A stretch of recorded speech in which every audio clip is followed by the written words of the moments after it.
hablar de humanidades digitales y desde una perspectiva muy personal, y ya os anuncio que muy crítica, bastante crítica. Es verdad que coordino un máster en letras digitales y que llevo trabajando en esta cuestión pues desde el año 2000, cuando pues un grupo de compañeros volvimos de fuera, de nuestros doctorados de fuera, tras haber descubierto que algo muy importante, algo muy gordo estaba pasando, y era una revolución digital que no nos iba a permitir enseñar como habíamos enseñado como nos habían enseñado las literaturas, no íbamos a poder leer ni escribir las literaturas como lo habíamos hecho. Empezamos pues en el año 2000, y cuando nadie creía en esto, e incluso se nos tachó de, bueno, gente que como no sabía hacer crítica literaria, pues se tenía que dedicar a estas cosas. Tuvimos una larga travesía del desierto hasta que, bueno, pues empezaron a confiar en nosotros. Iniciamos la andadura en campus virtual, participamos en las primeras experiencias de campus virtual, fui coordinadora, directora de campus virtual durante 2 o 3 años. Y desde entonces hemos seguido en el grupo LETI, que sigo coordinando, Literaturas Europeas del Texto a la Hipermedia. Hemos seguido reflexionando, observando la revolución digital, lo que estaba sucediendo, siempre con un espíritu, lo cual ha hecho que seamos en ocasiones con por el staff oficial de las humanidades digitales, y también vistos con un tanto recelo por los más tradicionales que han visto en las humanidades digitales. Y es verdad que creo que nuestro mayor éxito ha sido este lanzamiento del máster en letras digitales, que una vez más quiere ser profesionalizante y quiere ser crítico. Estamos teniendo mucho éxito porque es verdad que nuestros estudiantes se colocan de forma muy rápida, casi al terminar el máster, pero no olvidamos esta reflexión crítica sobre la revolución digital, que a veces he de decir que los estudiantes no entienden, y dicen, ¿por qué necesitamos todo ese aparataje teórico sobre la cibercultura y sobre la revolución digital, cuando nosotros lo que queremos es trabajar? Bueno, pues hay que explicarles que sí, trabajar con el bagaje que dan las humanidades digitales, ahora os explicaré cómo, pero con ese espíritu crítico que enseñamos y practicamos en filología, en filosofía, en las carreras de humanidades, y sin el cual nos parece, sin esa capacidad de lectura crítica y de escritura crítica, nos parece que no es posible hacer nada. Así que ya veis que para no satisfacer a nadie, ni de un lado o ni otro, pero ahí voy, porque en el entretanto, en principio, se han cargado las diapositivas, se están convirtiendo y deberían aparecer.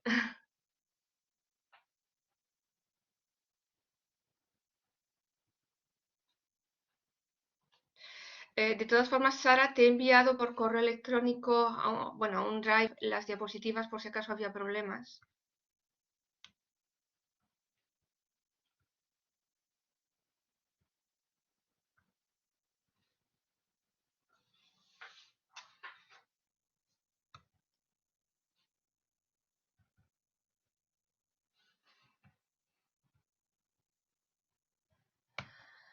Bueno,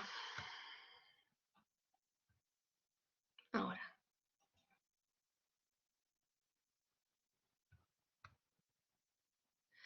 Muy bien.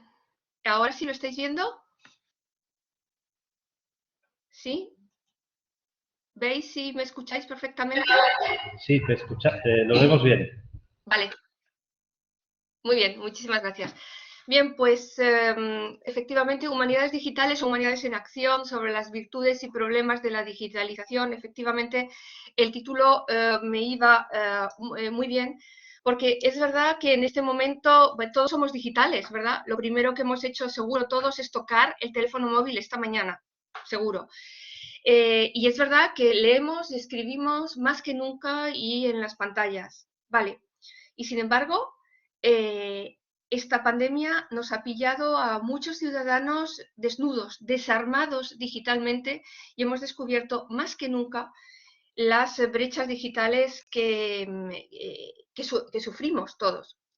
Claro, la primera pregunta ante algo que me asombra tanto es ¿cómo es posible que sigamos hablando de nuevas tecnologías y que siga resultando novedoso cuando en realidad son tecnologías, son métodos que existen hace más de 50 años? Es decir, los ordenadores personales, los ordenadores nacieron en los años 60, los ordenadores se personalizaron de alguna manera en los años 90, la web es del 2000, las plataformas y las redes sociales...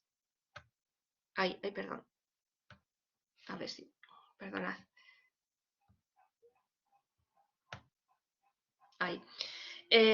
Son efectivamente el del 2000. Fijaos, Wikipedia es del 2001, Google Books nació en 2004, recordad esa iniciativa de digitalización de todos los libros que Google pillaba en las universidades y en las bibliotecas municipales con los problemas de derechos de autor que han seguido después. Ahí recordad que reaccionó Europa a iniciativa de Jacques Chirac en 2005 y lanzaron The European Library, una iniciativa que no ha terminado de cuajar porque ha resultado carísima. Entre 2004 y 2005, recordad que se liberó Google Earth y nació Google Maps, que ha cambiado nuestra práctica cotidiana de movernos en el espacio. Y las redes sociales, recordad, Facebook nació ya sabéis cómo, entre 2003 y 2006, LinkedIn en 2002, pero más aún, las redes que tienen que ver con nuestra actividad académica, el dichoso Google Scholar de 2004, Scopus en 2004 también, la Web of Science entre 2007 y 2009 con las compras y las transformaciones que seguro que conocéis, Dialnet en 2001, ResearchGate y Academia Edu en 2008. ¿Por qué nos importa esto? Bueno, porque esto ha cambiado nada menos que las condiciones de nuestra vida intelectual, además de cambiar, desde luego, las condiciones de nuestra vida cultural, social, económica y política. Desde luego, hoy vamos a considerar que todos somos postdigitales y postglobales. No hay más que ver las máscaras que lleváis todos o que llevamos todos para comprender y por qué somos post-globales, y también que somos post-digitales, y os remito a dos estados de la cuestión que hemos hecho en el grupo Leti sobre la cuestión y que tenemos publicado en los e-prints. Sí, somos post-digitales porque vivimos después de la revolución digital y con la revolución digital, es decir, nuestras prácticas han sido modificadas, nuestras prácticas cotidianas, nuestras prácticas son digitales, se han borrado de alguna manera en un continuum la distancia entre lo analógico y lo digital, pasamos de lo uno a lo otro sin darnos cuenta, y ahí empiezan nuestros problemas críticos, y es que todo lo digital parece que se ha vuelto tan natural que es transparente y que no somos conscientes de hasta qué punto eso transforma nuestra práctica, nuestra práctica. En realidad es verdad que siempre hemos hecho lo mismo, es decir, pues leer libros, ir al teatro, analizar y admirar los objetos artísticos. Es verdad que en humanidades, en letras, en filología seguimos haciendo lo mismo, pero ahora con otros artefactos. Bueno, no hay que olvidar que el libro, el cuadro, el monolito eran y son artefactos. Bueno, pues ahora utilizamos otros artefactos y eso condiciona y eso cambia las cosas. ¿Cómo cambian las cosas para lo que es nuestra práctica cultural y lo que es nuestra práctica científica, nuestra práctica académica? Bueno, es verdad que a estas alturas ya no distinguimos entre una astronomía y una astronomía digital, y que vamos camino de no distinguir entre unas humanidades sin recursos digitales y unas humanidades con recursos digitales. La frontera parece que se ha desdibujado porque, bueno, todos utilizamos estos canales, todos utilizamos bases de datos, bibliotecas digitales, pero es verdad que paralelamente a esta utilización generalizada de ciertos recursos, como veremos, para aquellos que pueden utilizarlos, se ha creado una disciplina particular que trabaja sobre esas herramientas digitales que utilizamos en humanidades y sobre esas metodologías digitales que utilizamos en humanidades. Y esto es lo que se ha llamado Digital Humanities. Y lo digo en inglés, Digital Humanities, porque desde luego no es lo mismo que humanidades digitales.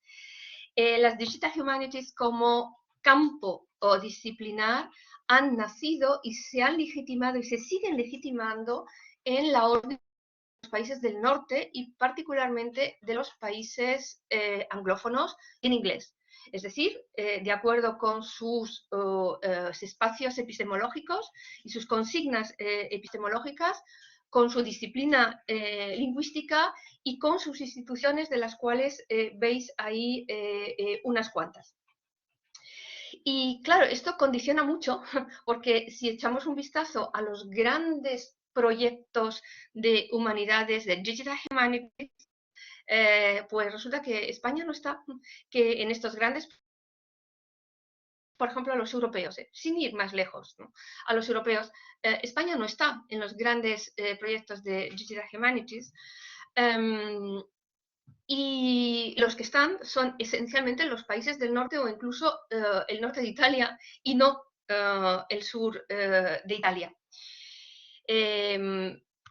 Más aún, si hacemos una comparación que me tomé la molestia de hacer entre, bueno, cogí todos estos proyectos europeos de los últimos años y me puse a ver quiénes eran los países que estaban participando en esos proyectos y que en consecuencia habían recibido la financiación, y creo que lo veis ahí. Y lo comparé con el PIB de los respectivos países. Bueno, pues ya veis dónde estamos y cómo estamos, ¿no? ¿Quién está haciendo las grandes Digital Humanities en Europa? Que casualmente son los países con mayor PIB de Europa, empezando por Alemania, desde luego, Inglaterra, Francia, Italia y Países Bajos. Es verdad que sorprende que, bueno, pues que Grecia tenga tantos proyectos, que participen tantos proyectos. No os lo creáis para nada. Es que queda muy bien poner a Grecia o a Chipre, algún país de estos del sur, en los macro proyectos de Digital Humanities. Es más, muchos de los profesores que están en estos proyectos europeos en realidad no viven en Grecia, viven en otros, trabajan en otras universidades europeas. Bien, pues como os decía, no es lo mismo Digital Humanities que humanidades digitales. Las humanidades digitales como campo disciplinar que quiere institucionalizarse, pues han empezado su camino, repito, legitimador institucional en torno al 2011, 2012, tanto en América Latina como en España. Es verdad que intentamos, tanto desde América Latina como desde España, hacer nuestras propias humanidades digitales en función de nuestras propias necesidades, ¿por qué no? En función de nuestras propias capacidades y financiaciones, que no son muchas, y reclamamos efectivamente que somos una comunidad de práctica en humanidades digitales, y que las humanidades digitales también necesitan del sur, como bien dice mi compañero Domenico Fiormonte de la Universidad de Roma III. Y las necesitan y las necesitamos por pluralidad epistemológica, por soberanía epistemológica, por multilingüismo en las humanidades digitales, porque no es posible que nos impongan, y os aseguro que nos imponen, un determinado paradigma científico que es esencialmente el suyo. Así que necesitamos hacer nuestras propias humanidades digitales para nosotros y desde nosotros, es lo que llamamos, ¿por qué no?, el sur global y en el que estamos. Y así, a partir de aquí, ¿qué humanidades digitales podemos hacer nosotros? ¿Qué mitos podemos y debemos desterrar? Pues os voy a dar unos cuantos disgustos, por si acaso manteníais esos mitos, porque el primer mito que quisiera deshacer es el mito de que, bueno, en humanidades todo está digitalizado, los museos, los archivos, las bibliotecas, en consecuencia, bueno, tenemos acceso a todo. Bueno, pues mirad, estoy citando, como veis ahí, nada menos que Europeana, es decir, The European Library, que es la institución europea que reúne a todas las bibliotecas nacionales. Bueno, pues ellos nos dicen que tan solo el 10% del patrimonio europeo cultural está digitalizado y que el 90% está sin digitalizar. Es decir, estamos trabajando con el 10% de la cultura. La siguiente pregunta es, ¿quién ha decidido y quién está decidiendo qué es lo que se digitaliza y quién no? Bueno, en general son compañeros, documentalistas, bibliotecarios excelentes que dan prioridad, por ejemplo, a los periódicos que se están cayendo a trozos porque son papel químico del siglo XIX y del siglo XX. En consecuencia, hay que dar, están dando, es verdad, una prioridad a los periódicos europeos del siglo XIX y XX porque hay que salvar ese patrimonio de Burgos, de Teruel, de Argamasilla, porque es la memoria de esos lugares. Bueno, en nuestros compañeros bibliotecarios confío, pero es que detrás hay muchas decisiones políticas. Sin ir más lejos, en los países de la Europa del Este se están digitalizando obras masivamente y se están convirtiendo en canónicas obras de autores que eran considerados simplemente, con todos mis respetos, santos de la Iglesia Ortodoxa y que ahora se han convertido en grandes autores de las literaturas nacionales. Así que sí, yo quisiera que me explicaran, cuáles son los criterios que se están siguiendo para la digitalización, porque últimas noticias de 2015 ya está decidido que prácticamente el 30% o el 40% del patrimonio europeo no necesita ser reproducido, no necesita ser digitalizado y en consecuencia, bueno, no vamos a tener acceso a ello. Y a mí eso, por una parte, me da miedo que lo que no se digitalice desaparezca y desaparezca del horizonte cultural que tenemos para nuestros estudios. Me da miedo este nuevo canon literario, este nuevo canon cultural realizado como se está haciendo. Y así paso el segundo mito, claro, que tiene que ver con todo está en Internet. Sí, pues todo está en Internet, pero como bien sabéis, no para vosotros, no para nosotros, ya conocéis la red invisible y el Deep Web. Les voy a dar un ejemplo desde mi experiencia como investigadora en literatura francesa del siglo XVIII o literatura europea, particularmente de mujeres del siglo XVIII. Si yo me pongo así a investigar sobre cualquier tema sobre el siglo XVIII, yo necesitaría tener acceso a los 18th Century Britain Published, es decir, una colección donde está casi todo lo que, o los grandes textos más bien de la Inglaterra del siglo XVIII. O necesitaría tener acceso a EBOO, Early English Books. Bueno, no tengo acceso porque una es de pago y otra, y es cara, el producto de Gale, EBOO, pues necesitaríamos necesitamos un enlace institucional que, por cierto, para que veáis que todo no es negativo, es verdad que acabamos de obtener. O sea que a EBOO sí podemos entrar desde hace muy poco tiempo desde la biblioteca de la Universidad Complutense. Así que en algo avanzamos. Sin embargo, pues no voy a tener acceso a los 18th Century Journals de Inglaterra. Si quiero entrar al British Newspaper Archive, que es una maravilla, pues me cuesta 15 libras al mes. Tampoco hemos tenido hasta ahora, pero lo vamos a tener porque hemos conseguido convencer a la Facultad de Filología la mejor bibliografía sobre literatura francesa que hacen los alemanes, que cuesta 1.500 euritos al año, pues hasta ahora no la teníamos y yo tenía que ir a París una vez al año, 2 veces al año, para poner al día mis bibliografías. Y no es un problema solo de bases de datos, es decir, de saber lo que se ha hecho sobre algo. Es que una cosa es tener, como bien sabéis, las referencias a la bibliografía y otra cosa es tener acceso al texto, al artículo en cuestión. Todo eso depende, tener acceso desde nuestra biblioteca a los artículos en cuestión, depende de los de los paquetes de revistas que hayamos comprado. Para humanidades tenemos varios paquetes, pero esencialmente los paquetes de revistas vienen de G-Store, otra vez del norte, y como veis ahí, para Arts and Sciences, es decir, para Arts, para nosotros, solo tenemos la colección 1 y la colección 2, pero no tenemos la colección, no tenemos abono a la colección 3, 4, 5, 6 y 7. Eso quiere decir que cuando entráis en la MLA o entréis en muchas de las bases de datos que tenemos efectivamente en nuestra biblioteca y hagáis clic en acceso directo al documento, os dirá que no tenemos acceso al documento porque solo tenemos acceso al paquete 1 y al paquete 2 y no a los demás. Bueno, esta es la universidad pública, lo que la universidad pública y nuestra Comunidad de Madrid ha querido invertir en nuestras bases de datos de humanidades. Claro, yo tendría que preguntar a los ciudadanos si esta es la universidad que quieren y esta es la investigación que quieren en ciencias humanas con estos medios. Ahí lo dejo. Porque la respuesta nos llevaría muy lejos o incluso muy cerca. Pero quiero avanzar un poco más porque el tiempo pasa y romperos un tercer mito. El tercer mito sería el mito de la interactividad. En Internet todo es interactivo, ¿no?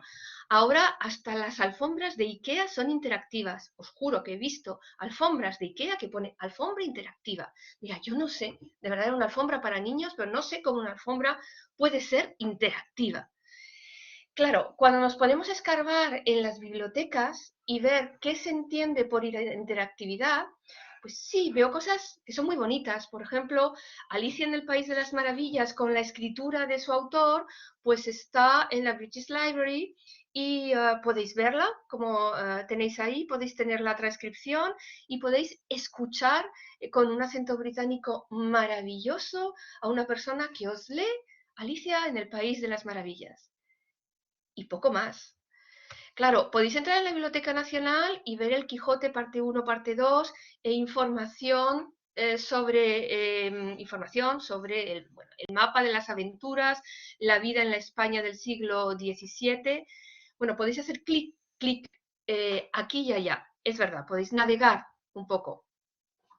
No diré ya nada sobre nuestra biblioteca de fondo histórico, maravillosa, en la Marqués de Valdecilla, como bien sabéis, en la calle Noviciado número 3, donde tenemos pues, el tesoro patrimonial de la Universidad Complutense, desde Cisneros hasta acá, lo que ha aguantado, digitalizado por Google, como bien sabéis, y que nos permite pues, llegar a este texto, a estos textos y efectivamente, bueno, pues yo puedo hacer la historia del libro de la circulación de los libros franceses en Europa desde la Biblioteca Marqués de Valdecilla y puedo ver y puedo, sí, leer estas reproducciones como si fuera un escaparate. Pero no me lo puedo bajar, no puedo hacer muchas cosas, en realidad no puedo hacer casi nada con esto. Y es nada más que leer. No puedo apropiármelo, no puedo cogérmelo, no puedo cortar trozos, no puedo crear con ello. Y sin embargo, hoy por hoy, si algo nos permiten las tecnologías informáticas, es poder coger elementos y manipularlos para producir otras cosas. Y ello por dos razones, por la estructura misma alfanumérica y codificada de los materiales informáticos, que efectivamente, bueno, pues nos permiten coger trozos de código y también, perdón, por la posibilidad de que circulen. Y sin embargo, con todos estos maravillosos materiales que tenemos digitalizados y que cuestan carísimos, no puedo hacer cosas como estas, no puedo mimetizarlas. Bueno, os coloco ahí una colección de memes con el Keep Calm de los británicos o con Sor Juana Inés de la Cruz, que me parecen muy interesantes. No puedo hacer esto y me parece, y me parece realmente una lástima. Y me parece una lástima porque, claro, vosotros no podéis coger a Deleuze, no podéis coger a Yankelevich, no podéis coger a Spinoza y hacer vuestra propia edición. así fácilmente, de la misma manera que se puede hacer un meme de Sor Juana Inés de la Cruz, y no lo hay, no lo podéis hacer porque no es tan fácil, porque no hay un software fácil, ¿no? Entonces, ¿qué pasa? Que hay que hacerse un máster en letras digitales para hacerte tu propia edición de Spinoza con tus propias anotaciones, tus imágenes y como te dé la gana. Tienes que aprender HTML y tienes que, bueno, y desde luego WordPress a nivel avanzado, etcétera. Pues yo diría que muy mal, que muy mal, porque realmente si queremos que nuestro patrimonio sea nuestro, si queremos manejar nuestros bytes en función de lo que los usuarios necesitamos, pues necesitamos tener una formación todos los ciudadanos. Necesitamos que las Digital Humanities no sean del norte y que no haga falta hacer un máster para hacerte tu propia edición. Necesitamos herramientas en abierto, fáciles para todos, que nos permitan entrar y desmitificar las cosas. Desmitificar el mundo de la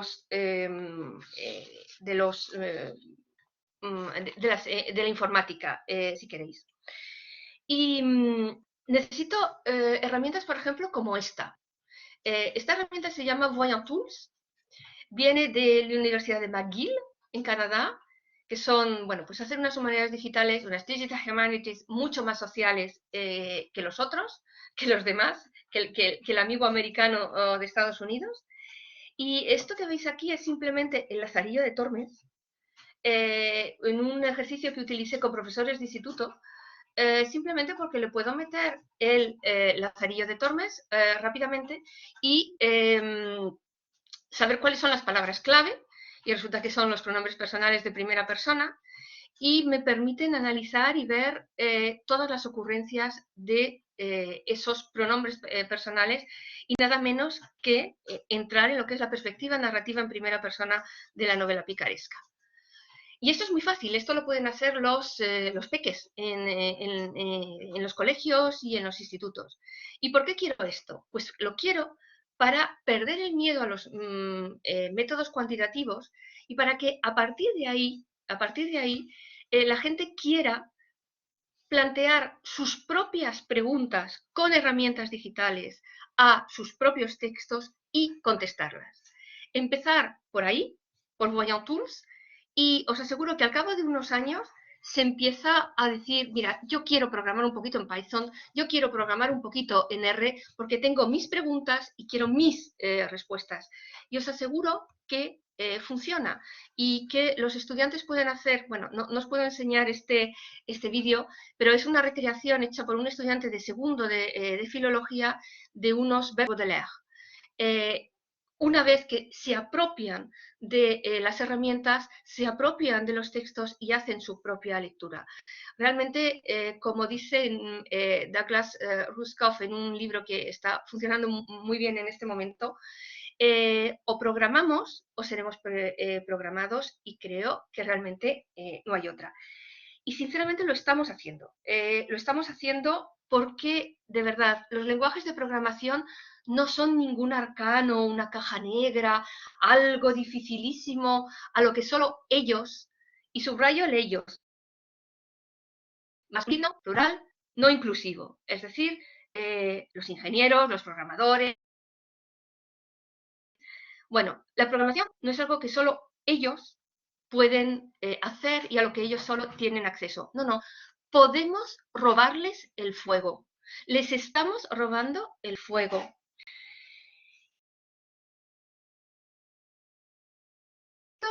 Porque desde másteres como el máster de letras digitales. ¿Por qué? Porque desde másteres como este podemos llenar la informática de historia, de filosofía, de documentación, de biblioteconomía, de filología, de lingüística, que ellos no conocen, que no saben, y claro, pues tocan fondo muy rápidamente. Más aún, podemos feminizar la informática. El 90% de los másteres en Digital Humanities, humanidades digitales, máster en letras digitales, son mujeres. Y más aún, desde este conocimiento podemos localizar la informática para para usuarios muy concretos y para comunidades muy concretas. Pero claro, cuidado, porque es que entre tanto, yo efectivamente lo que estoy viendo es que, bueno, pues que nuestro correo está en Google, que las videoconferencias se hacen por Teams o por Collaborate y ni siquiera por Big Blue Button, que tenemos Moodle, menos mal, y no Blackboard, pero bueno, Moodle es simplemente una vitrina que no nos permite un trabajo colaborativo muy interesante. Y vamos a tener MOOCs en la Universidad Complutense con Miriada X, ya no vamos a tener MOOCs. Me enteré antes de ayer que Complumedia desaparece completamente, porque ¿para qué Complumedia si tenemos YouTube? Claro, a mí esta plataformización de la enseñanza me está asustando. Y voy a recuperar, para terminar, palabras de, otra vez, mi compañero de la Universidad Roma 3, Domenico Fiormonte. Porque claro, nos estamos encontrando con que la Junta de Andalucía pues firma un acuerdo con Google y con Microsoft para la digitalización de las aulas, ¿no? O la Universidad de Córdoba en Argentina también con Facebook. Maravilloso. Nos estamos encontrando con que Google efectivamente tiene ya sus propios proyectos de formación, no necesitan de nadie, y que Amazon pues también tiene su laboratorio digital. Es más, ellos están produciendo contenidos. Ellos están produciendo contenidos incluso utilizando, bueno, con proyectos con dinero europeo y con grandes multinacionales como Pearson, que ellos están produciendo sus propios contenidos independientemente de nosotros. Claro, a mí esto me da mucho miedo, porque sí ha habido otras plataformas que han sido bueno, auspiciadas por las instituciones, por los estados, con el dinero de todos los ciudadanos, y en los que en determinado momento se ha decidido dejar de invertir. No invertimos en Complumedia. Yo sé que, bueno, conozco perfectamente los problemas técnicos, pero el hecho es que no invertimos en tecnología propia y que todos nuestros correos y toda nuestra información sensible la tiene Google. Bueno, pues yo lo siento, compañeros, pero es que sigo creyendo en la diversidad biocultural, ¿sí?